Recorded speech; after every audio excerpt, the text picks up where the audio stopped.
Excellencies and colleagues, I'm happy to once again see representatives of the EU and Indo-Pacific region gathered in one room. Together, we represent not only two dynamic regions, but a significant part of the world's population as well as economy. I look forward to, with old and new friends, discuss challenges and opportunities of importance for us all. I would like to convey my heartfelt gratitude to my dear colleague Josep Borrell and his excellent team for organizing today's today's forum, and also, of course, to my dear colleague Hajar Labib and the Belgian presidency of the EU for hosting us all. When we co-hosted the forum in Stockholm in May last year, one of the most striking impressions was the strong momentum in the EU Indo-Pacific relationship. And since then, key parts of what I would like to call the Stockholm momentum has been translated into action, such as the Samoa Agreement, the progress in relaunched free trade negotiations, the finalized trade and partnership agreements, and the cooperation and commitment we displayed together at the COP in Dubai.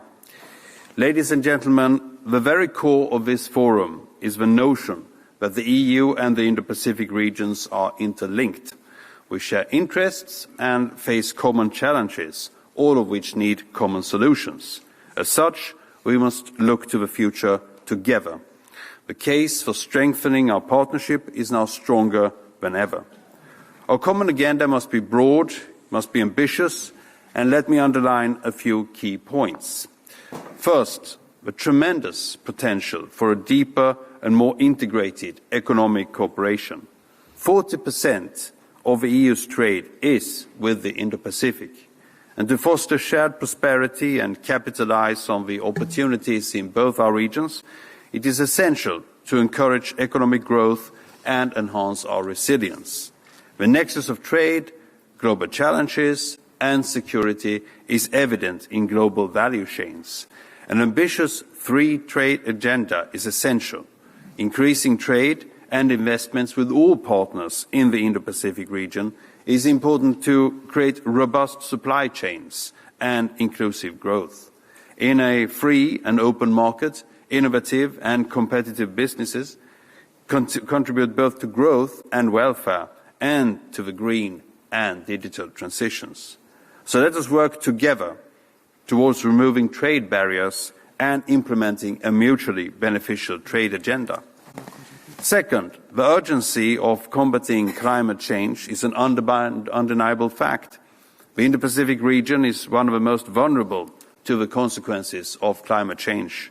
More extreme weather events are expected to threaten the livelihood and safety of millions across the region. And for many, including several small island states, the climate change is already an existential threat. Sweden and the EU is firmly committed to the Paris Agreement. The outcome of the COP28 in Dubai is a clear proof of what we can achieve when we work together.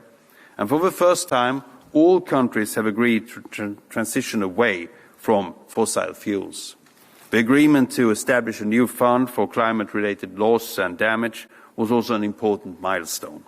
So let us together continue to work to accelerate the green transition, decrease global greenhouse gas emissions, and promote more secure energy, innovative solutions, and disaster resilience. Third, we face complex and interconnected security challenges. The geopolitical competition and deterioration of the global security environment affects both our regions.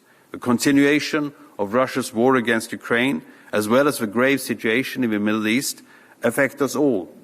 And we're also deeply concerned about the tensions in the South China Sea and the Taiwan Strait.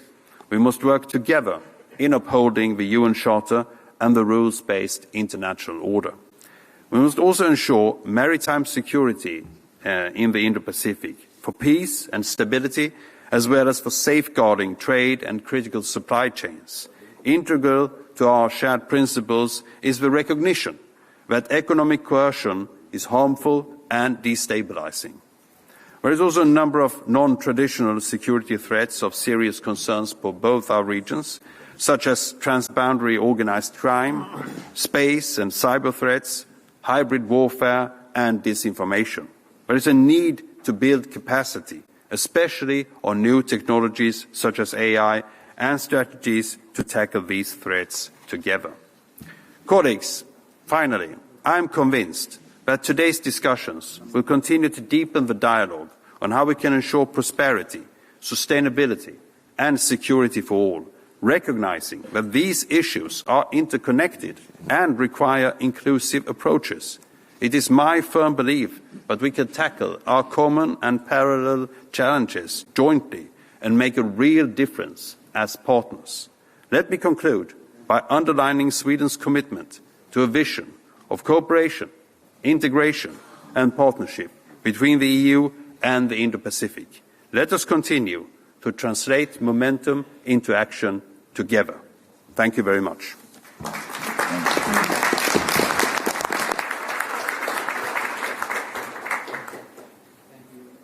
Thank you, Tobias.